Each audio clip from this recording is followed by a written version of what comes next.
Hi, this is Cecilia from Tarot by Cecilia, and today is Wednesday, April 27th, 2022. The tarot card for today is the Eight of Cups. It's a really cute one. It comes to us from the Wandering Star Tarot by artist Kat Pierce. Now, I know I've mentioned it before. This deck will be coming out commercially. I don't have a date for you yet. It is no longer available if you did not get the Kickstarter copy, which is gorgeous. I find it interesting to note that she has this card labeled Change and Shift. And you know what? It's time. Okay, we are in the first eclipse season of 2022, and the first eclipse will be happening in just 3 days. Oh boy, because this is a card of like moving on and leaving some things behind. Yesterday, Mercury entered shadow. It will be retrograding very soon, and Pluto begins its annual retrograde in just 2 short days. Now, there's a lot going on today, people. A whole lot. But you know what? It's all good. To be honest, it is all really good. Those who follow me on Facebook and Instagram may have seen the little video that comes out every Sunday, and it shows the cards for the coming Monday through Sunday. And of course, I always write about what is going on. And this is not just an eventful week, it's a week full of positive aspects. Okay, now today we're still continuing with our Pisces overload, I suppose you could say. And for the first half of the day, the moon is still there.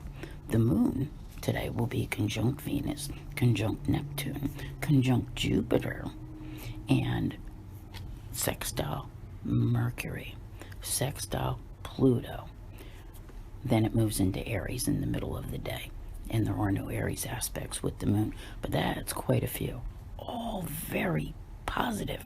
The universe is conspiring to give you something. Now, timing-wise, there's a lot that's going on here. And I'd say with this card, like, that you're ready. You're ready to leave a lot of stuff behind. You're ready to go explore and find what comes next. And you have 2 fabulous aspects to help you with that. A sextile between Mercury and Jupiter, and a conjunction between Venus and Neptune.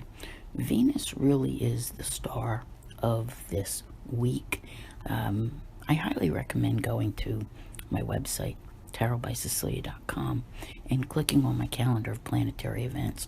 Read for all the events which are taking place this week. There's a bunch with Venus. They're all good, and they're all meant to really help you. And Venus will be presiding over Saturday's eclipse as well. So, you know, with eclipses, we do tend to leave things behind. Some are of our own volition, some are not. You know, sometimes the universe does the job for us. But when we see this card, you know, it's not that things are, maybe they're just not working anymore, but at one time they probably did, so it seemed like the best thing to do. But over time, things happen, and sometimes we eventually become disappointed with, you know, maybe the quality of whatever it is that we're about to leave behind, because it just isn't, you know, we're not feeling it anymore. And that's okay. Even people I know who seem as though they've never moved forward in life, they've still had to deal with changes, and many things happen, and this is one of those times.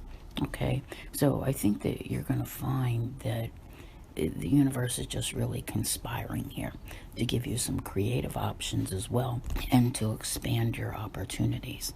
But in order to do that, you have to kind of move into new territory, begin to check some things out, you know, taking that first step in what may be, I don't want to say an arduous journey, because I think it's going to be an interesting one. And I highly recommend listening to my full moon tarot guidance for this Saturday's eclipse, as well as the weekly for next week, and the May Love and Finance. May is going to be an interesting month. You know, we close out this month with some really good aspects. It's kind of like, you know, because we're at the end right now, all right? So we have the end of the month, we have the beginning of the month. I'm telling you, we're moving into new territory. Things are happening.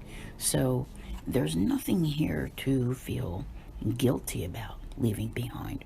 I don't see any guilt associated with it, but you might be like, I don't know. But watch and see how you feel about midday when the moon moves into Aries. If that doesn't kick your butt into gear a little bit to get moving toward probably the unknown, and it is up to you to go explore. So I want to thank you all very much for being here. I'll see you here again tomorrow, and as always, have a great day.